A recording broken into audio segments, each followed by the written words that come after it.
c'est la rupture avec Laurent Gbagbo. Cette rupture, on l'avait déjà, Daouda. Oui, je sais, mais là, aujourd'hui, cette investiture de Simone Gbagbo marque et affirme une émancipation politique vis-à-vis de son ancien époux. Parce qu'il y avait eu le divorce, mais là, quand elle dit « je suis candidat », elle dit que de façon politique, les dés sont jetés. Comme pour parler comme les Romains, Alea Jacta S. Le sort en est jeté. Oui.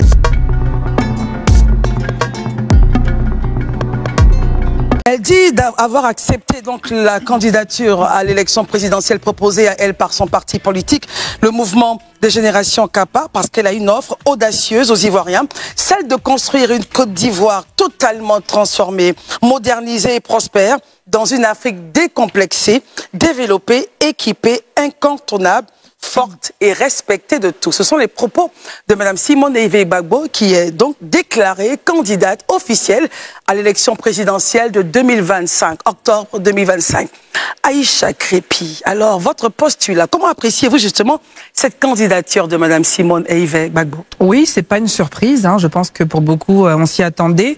Le projet est ambitieux, c'est ambitieux, elle est éligible. Contrairement à d'autres, j'ai pas envie de lancer de pique. C'est juste pour rappeler qu'elle est. Gentil, ça. Non, c'est juste pour dire qu'elle est éligible et elle a un projet. Donc pour l'instant, tout va bien, à mon sens. Je crois que c'est 3140 militants qui étaient attendus, 2053 y étaient. On note la présence de Charles Blé Goutet, autre candidat invités, bien voilà. Donc c'est une offre assez audacieuse. Après, si on prend le baromètre qui est les élections en fait législatives ou encore municipales, donc les législatives pardon de 2021, si je me trompe pas, son parti n'a pas pu y participer parce qu'il est né après. Donc on ne peut pas juger. Par contre, les élections municipales, ils y ont été. Hein, et on a eu donc 2 candidats, si je me trompe pas, donc aux élections locales, donc une à la mairie de Beaunois, un candidat pardon à la mairie de Jacquesville. Ces 2 candidats n'ont pas été élus. Par contre, ils étaient en, je vais y arriver, ils étaient en alliance avec le PDCI dans certaines circonscriptions, Cocody, où ils ont des conseillers justement municipaux, au Plateau où ils ont un conseiller, et dans la Nawa, Soubré, où ils ont également un conseiller régional. Donc c'est pas non plus énorme. Hein. C'est vrai que les élections locales mobilisent beaucoup moins d'électeurs que les élections présidentielles, et à juste titre, mais c'est quand même un baromètre. Donc on a hâte de voir ce que ça va donner réellement sur le terrain. D'accord. Daouda Coulibaly, que peut faire le MGC justement pour les élections à venir? Est-ce qu'elle peut gagner, selon vous, en 2025, puisqu'elle est candidate à l'élection présidentielle, Daouda Coulibaly? Bon, je vais répondre rapidement à cette question et puis rentrer dans l'analyse. Je veux dire, votre point de vue là-dessus. En matière d'élection, on ne dit jamais. Voilà, tout est une question. Pour ceux qui se rappellent, en France, tout le monde prédestinait Dominique Strauss-Kahn comme prochain président de la France. Tout à fait. Il a suffi d'un petit truc. Un gros truc quand même. Bon, je dis un petit truc pour que Nicolas Sarkozy soit président. Dernièrement, on a vu François Fillon qui était en tête de proue, il était vraiment favori. Bien parti en tout cas. Oui, mais finalement, à cause d'une affaire de veste, il n'a pas pu être président. Donc tout peut changer. Simone Gbagbo, on ne sait jamais, d'ici octobre 2025, beaucoup de choses peuvent arriver. Donc elle peut être présidente de la Côte d'Ivoire. Maintenant, que pensez-vous de cette candidature, Daouda? Pour moi, en fait, je pense que l'investiture de Simone Ehivé Gbagbo est un événement majeur en Côte d'Ivoire, riche en signification stratégique et symbolique. Je commence. Oui. D'abord, la réconciliation nationale comme levier, parce que c'est sur ça qu'elle s'appuie. Simone s'appuie en fait sur un discours de rassemblement en mettant la réconciliation au cœur de sa stratégie. Première chose, elle se positionne en fait comme le leader capable en fait de transcender les clivages politiques. On a vu avec l'union de l'opposition qu'elle a pu créer avec le FPI, le COGEP et d'autres micro-partis qu'elle a pu faire avec, et surtout, le PDCI. Ça, c'est la première chose. La deuxième chose de l'investiture, c'est que c'est la rupture avec Laurent Gbagbo. Cette rupture, on l'avait déjà, Daouda. Oui, je sais, mais là, aujourd'hui, cette investiture de Simone Gbagbo marque et affirme une émancipation politique vis-à-vis de son ancien époux.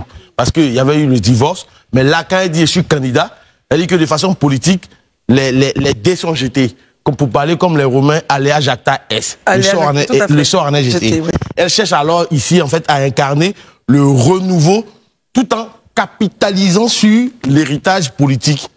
Et cette posture, en fait, peut séduire des partisans de la gauche de façon générale, mais aussi ceux qui, au niveau de la gauche, sont lassés des querelles intestines au niveau de l'opposition. Maintenant, je vais m'arrêter au niveau du programme, et puis après on va revenir dessus. C'est que son programme est axé sur 3 axes, 3 grands axes. La réconciliation. La réconciliation, comme je l'ai dit. Ensuite, la transformation sociale et la souveraineté économique. Maintenant, elle devra finalement convaincre au soir d'octobre 2025 sur la faisabilité et la viabilité de ce projet. Parce que quand on sait que le contexte économique mondial ne dépend pas de nous ici aujourd'hui. Quand on sait qu'il y a des crises en Russie, il y a des crises en Israël, on dépend de ces personnes-là. Donc finalement, il va falloir qu'elle nous explique comment elle va pouvoir le faire, l'un mis dans l'autre. Et la dernière chose, pardon Christelle, c'est que aujourd'hui, Madame Simone Ehivé Gbagbo a comment on appelle ça, a comme une légitimité à consolider.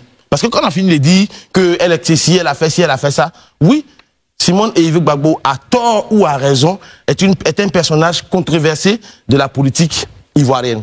Donc elle devra en fait aujourd'hui montrer aux Ivoiriens qu'elle est résolument tournée vers le futur et non vers le passé. Alors j'ai une question pour Daouda. Vous avez dit qu'elle a dans son programme, on va dire 2, dans son programme elle parle de souveraineté économique. Il va falloir peut-être qu'on puisse décrypter, mais ça, peut-être que vous allez le faire. Et ensuite, pourquoi vous dites qu'elle est un personnage controversé? Sur la base de quoi elle est controversée? Pourquoi est-ce que je dis que Simone Ehivé Gbagbo est un visage controversé? Le dit, ce n'est pas une injure, mais à la vérité, on sait qu'elle a dirigé de main de maître le pouvoir avec l'ancien président Laurent Gbagbo. Elle a dirigé. Oui, clairement. Parce que ne nous voilons pas la face. Le FPI, c'est vrai que tout le monde parle de Laurent Gbagbo, mais la création du FPI n'est pas du seul esprit de M. Laurent Gbagbo. C'est Simone Ehivé Gbagbo. C'est pas pour rien qu'on l'appelait la dame des fer. Parce que c'est une politique avertie, aguerrie en la matière. Ça, c'est la première chose. Et du coup, on se rappelle tous de son procès, condamnation à 20 ans de prison, à tort ou à raison de la mort de cette femme, d'Abobo, de ceci, de cela, plein de choses comme ça. Il y a des gens encore qui gardent cela en tête.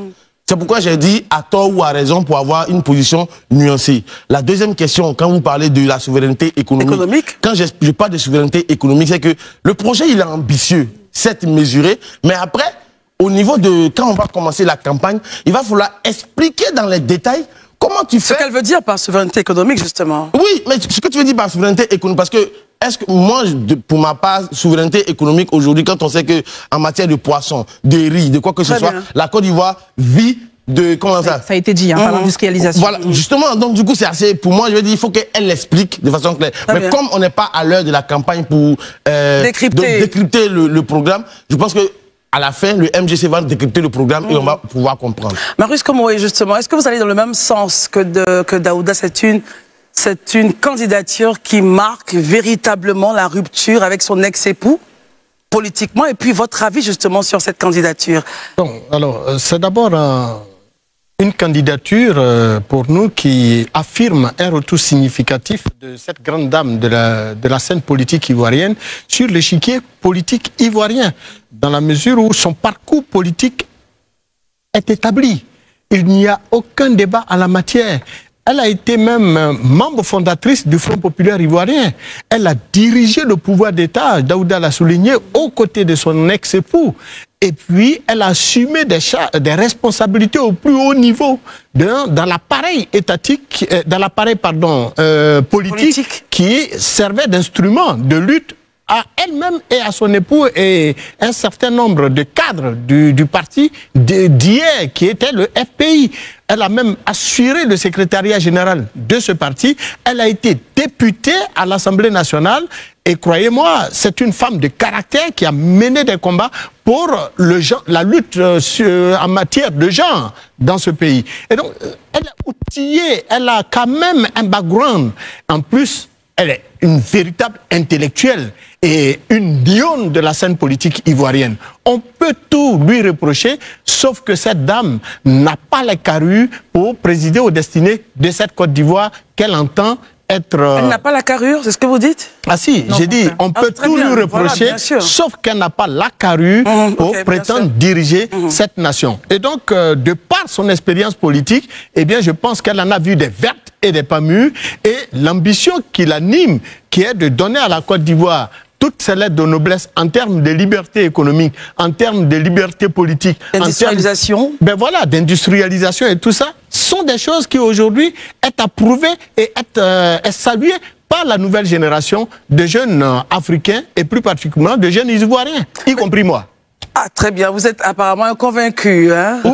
Non, ben pas. J'ai toujours été pour la liberté économique de nos États. J'ai toujours été pour la souveraineté. La souveraineté. Voilà. Merci pour le mot. Je vous le prête. Alors, Marius, quand on finit de dire ça, une élection, justement, est-ce qu'une élection, pour gagner une élection, il faut s'appuyer justement sur ces points-là où il y a une autre réalité? Regardons la Côte d'Ivoire du nord au sud, de l'est à l'ouest, en passant par le centre. Est-ce qu'elle a les coudées nécessaires pour convaincre les Ivoiriens du nord, du sud, de l'est à l'ouest, afin qu'ils lui donnent justement le quitus pour diriger cette nation? Mais là, maintenant, intervient la machine de l'appareil politique qui, naturellement, va l'aider à aller vers l'électorat du nord au sud, de l'est à l'ouest, si je voudrais bien employer vos propres termes. Donc, c'est pas en tant qu'individu qu'elle ira toute seule à la conquête de l'électorat. Elle ira avec une machine politique qui est le mouvement des générations capables. Très bien. Élisée Bouloubeuf, après avoir écouté donc tous nos amis sur le plateau, quel est votre postulat? D'abord la candidature et puis in fine votre analyse sur le projet, le programme et les possibilités, pourquoi pas, de remporter l'élection. Bon, moi je pense déjà que organiser une convention et au sortir de cette convention, être désignée comme candidate du MGC, c'était plus ou moins prévisible. Vous vous rappelez le 9 août dernier, quand Mme Simone Gbagbo, à son initiative, réunissait autour d'elle près d'une dizaine de partis politiques et des associations de la société civile à la maison du PDCI, l'ordre normal des choses, c'était de se positionner, voilà, comme celle-là, autour duquel devait graviter toute cette union-là, éventuellement se positionnant comme une alternative. Aujourd'hui, c'est ça le vrai problème. Elle veut se positionner comme une alternative, c'est d'autant plus que si ça reste en l'état des choses actuelles, le président Laurent Gbagbo ne peut pas être candidat. Il ne peut pas non plus même voter. Donc ça veut dire qu'il est déjà mis, il est fort clos. Si ça reste dans l'ordre naturel des choses maintenant, M. Blé Goudé ne peut pas être candidat. Donc il est mis de côté. Qui en réalité représente cette figure-là, de cette gauche-là, portée depuis longtemps, durant des décennies, par le FPI? Ça devient elle naturellement. En réalité, avec M. Affi, bien sûr. Mais aujourd'hui, tout ce qu'on sait, elle reste un peu, si vous voulez, cette elle-là qui continue encore d'attirer un ensemble de sympathisants du FPI d'alors. Donc, aujourd'hui, elle se positionne un peu comme cette alternative-là. Deuxièmement, c'est qu'il faut mettre dans la balance. Et ça, je pense que personne ne pourrait le contester ici. Elle a pour elle un allié de taille. Lequel? Blé Goudé Charles. Elle a pour elle un allié de taille, Blé Goudé Charles. Comment cela, Élisée? Blé Goudé, c'est un allié de taille pour Mme Simone Gbagbo. Vous vous rappelez le congrès du COGEP, les rencontres du COGEP à Abidjan, les grands rassemblements du COGEP à Abidjan. Mais Mme Simone Gbagbo a toujours été présente. Vous voyez les liens qui unissent M. Charles Blé Goudé et Mme Simone Gbagbo. C'est des liens qui sont très forts. Certains même ont taxé Charles Blé Goudé d'avoir même abandonné Laurent Gbagbo au profit de Simone Gbagbo. Oui. Il était toujours présent à ses côtés. La preuve encore ce samedi, il était encore à Moossou. Il a été toujours proche d'elle. Il disait constamment... Il pourrait donc appeler à voter pour elle. Et il a dit, et c'est là que je dis qu'il faut bien regarder. Parce que là, si vous vous rappelez, si on l'avait reçu, Charles Blé Goudé, et il a dit clairement, même s'il advenait qu'en 2025, c'est au congrès même qu'il le disait, il n'était pas candidat, il va mouiller le maillot. Qu'il va, cette élection de 2025-là, il va s'y investir à fond. S'il ne s'investit pas parce que la loi ne lui permet pas d'être candidat, parce qu'il est sous le coup d'un mandat, il mouille le maillot avec qui? Il mouille le maillot pour qui? Aujourd'hui, le véritable allié, ça c'est indéniable pour Mme Simone Gbagbo, c'est Charles Blé Goudé. On connaît les relations qui les unissent. On sait aujourd'hui que c'est... Et donc, Mme Simone Gbagbo, dans tout ce... Je dis dans cet environnement-là, elle se positionne aujourd'hui comme une alternative. Et elle y croit fortement. Et elle y croit fortement, ça, il ne faut pas qu'on se voile la face. Maintenant, la réalité sera, quelles sera, je dis, les consignes au niveau, je dis, de la gauche. Parce que si au niveau de la gauche, les uns et les autres ne pouvant pas aller aux élections, décidaient par solidarité de l'accompagner, on pense que c'était bon. Mais quand on sait aussi les frictions qui existent entre ces différentes parties-là, on se pose bien la question de savoir si elle pourrait obtenir qu'on lui reverse éventuellement les voix ou les soutiens de l'autre partie. Maintenant, c'est à vous. Réagissez en commentaire, partagez vos réflexions et vos idées. Si cette vidéo vous a éclairé, n'hésitez pas à l'aimer et à la partager avec vos amis. Ensemble, nous construisons l'Afrique de demain. Restez connectés sur Afrique Diverse TV pour encore plus d'informations et de débats passionnants. À très bientôt.